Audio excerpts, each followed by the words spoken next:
Every one of us knows what we can do to improve our relationship with Allah Azza wa Jalla a little bit. What we can give up for His sake. How we can increase His love in our hearts. We just have to put effort. Our time is flying. And it's being taken and spent on things. Many of them won't benefit perhaps. Some of them are essential, like going to work and like eating. There's no way around those. But it's just slipping by.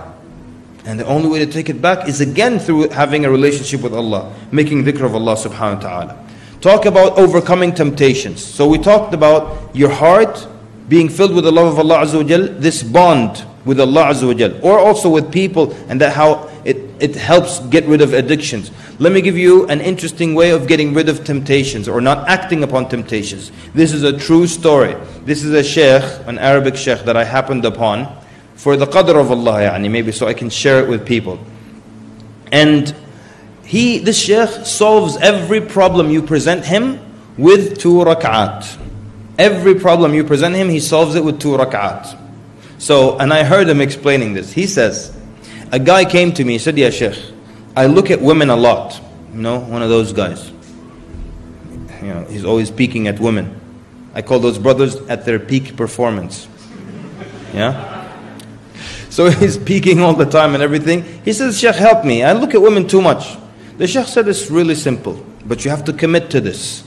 Every time you look at a woman, and I don't mean accidental look or like, you just business dealing look where there's no desire involved, but like look. He said every time you look at a woman, pray 2 rak'at. Any time of the day, you look at a woman, the way that's improper, go pray 2 rak'at. See what's happening now, what's the formula, why does this work? What is the bigger deal for Iblis? Does Iblis love that you look at a woman more so than he hates that you pray 2 rak'at to Allah? He hates that you pray 2 rak'at to Allah more than his love that you disobey by looking at a woman. True? So he said every time you pray 2 rak'at, you look at a woman, pray 2 rak'at. The guy said, "I'm a kind of a receptionist, a lot of women." He said, "Just pray 2 rak'at." The guy said, "The first day I prayed like 5 times, 10 rak'at. The next day I prayed 8 rak'at. After that 6 rak'at, then 4, then 2. Then he said after that, before I even look, if I hear a woman coming, like I hear her voice, she's on the phone, or I hear her high heels, tuck, tuck, tuck, like that, the shaitan will tell me, don't look. If you look, you have to pray 2 rak'at, and just don't look." And he called the sheikh and said, "Sheikh, I don't look at all now." Sheikh said, another guy came with a similar problem. He said, "Sheikh, I smoke." And the smokers. Make dua. The dua of cigarettes, right? They make dua. Sheikh said, "Let me tell you something. Every time you smoke a cigarette, make fresh wudu. Even if you have wudu, make fresh wudu and pray 2 rak'at. The guy said, "Sheikh, I smoke 2 packs a day." He said, "Make fresh wudu and pray 2 rak'at. And you know how smokers quit, right? This guy said, "The first day, I prayed 10 rak'at. That means he smoked 5 cigarettes. He went from 2 packs to 5 cigarettes in the first day. Make fresh wudu and pray 2 rak'at. He said, then the second day, notice second day only, I prayed 4 times, 8 rak'at. And then the third day, 3. The fourth day, 2. The fifth day, just 1 cigarette. He prayed 2 rak'at. He said after that, every time I want to smoke a cigarette, or I think maybe I should smoke a cigarette, shaitan will come to me and say, if you smoke, now you have to make wudu all over again and get wet and pray 2 rak'at. Just leave the cigarette. So the sheikh then wrote about the 2 rak'at solution in his book. He said, then a young man read the book and he called me. He said, Sheikh, I read about your 2 rak'at solution and I used to miss Fajr. And it would make me so angry to miss Fajr. He said, one day, at night, I sat up in my bed, just alone. There's nobody in my room, just like a madman. I sat up in my bed and I said out loud, Wallahi al-Azim, if I miss Fajr tomorrow, I will pray 100 rak'at. He'll pray 50 times extra salah. He said, Fajr came, no alarm clock, nothing. Iblis said, get up quickly, it's Fajr time. He said, for 1 year, I never missed Fajr. And I would show up before the mu'adhin even at the masjid. And then they realized that and they gave me the keys to the masjid, and now I'm the one who opens up the masjid for Fajr.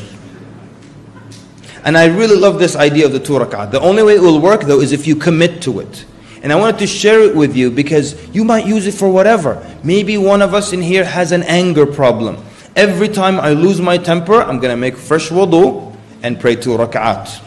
And the Prophet ﷺ said, when you lose your temper, the shaitan moves you around wherever he wants to take you. Just like the Prophet ﷺ likened it to how you move a donkey around. You just take the reins and you steer the donkey anywhere, the donkey just goes with you. The shaitan will make you do things you would never do when you're angry. When you're angry, he makes you do things you would never do otherwise. He steers you like that. So maybe now I want to break this hold of the shaitan on me. And every time I lose my temper, I make wudu and I pray 2 rak'at. After that, the shaitan would not want you to lose your temper. You're about to get upset, he'll tell you, calm down brother, calm down. No need for 2 rak'at right now. Maybe every one of us has something different, some different temptation we want to pull away from. Be dedicated and try the 2 rak'at system. Give it a shot, give it a try. But you have to be dedicated to it. Because the shaitan's with you the whole time. And if he sees that sometimes you do it and then you're just bluffing the other times, oh, okay, this guy's not serious. But if you're serious, he doesn't want you to make 2 more rak'at. And he'll stop trying to entice you. Yes, it is true. I can fight temptations with Allah Azza wa Jal. I can't fight it with 2 rak'at. And I'm not going to allow anyone to come to me and say, you're unrealistic and you need a therapist. Well, some people need a therapist. Some things can be solved. These are actual examples of people who fixed things in their life. And you can't tell me that before therapy was invented, how did humanity fix their problems? How did the believers know how to fix their problems? How did the believers find comfort? Through Allah subhanahu wa ta'ala. It needs some dedication. It needs some effort on our part. And you make effort, and Allah Azza wa Jal is a shakir and a shakur. He appreciates your effort. Allah Azza wa Jal appreciates. And that is such an important quality for us to understand. And if Allah subhanahu wa ta'ala did not appreciate, the minute you would start an act of worship, the shaitan would be able to trick you. And you would say, Allah doesn't need this act of worship. And Allah Azza wa Jal is worshipped by the angels. Better quality, better quantity. And I'm never focusing in my salah, so I might as well give up. No. Allah appreciates what you do. And if Allah wasn't appreciative subhanahu wa ta'ala, He wouldn't take the one little deed that you did and multiply it by 10. And then multiply that by 7. And then multiply that by 100. And on top of that, وَاللَّهُ يُضَاعِفُ لِمَنْ يَشَاءُ. And Allah keeps multiplying for whomever He wills. If Allah was not appreciative of what you did, would He multiply it like that? Just the fact that we have this formula is proof that Allah appreciates what you do. So all we have to do is we have to put some effort towards Allah Azza wa Jal. Fill our hearts with the love of Allah Azza wa Jal. Fight our temptations through our relationship with Allah Azza wa Jal. Whether it's a 2 rak'at, whether it's constant tawbah, whether it's rushing back to Allah Azza wa Jal in repentance, in worship. Just some effort from our part. Sallallahu wa barak ala Muhammad wa ala alihi wa sahbihi ajma'in. Wassalamu alaikum wa rahmatullahi wa barakatuh.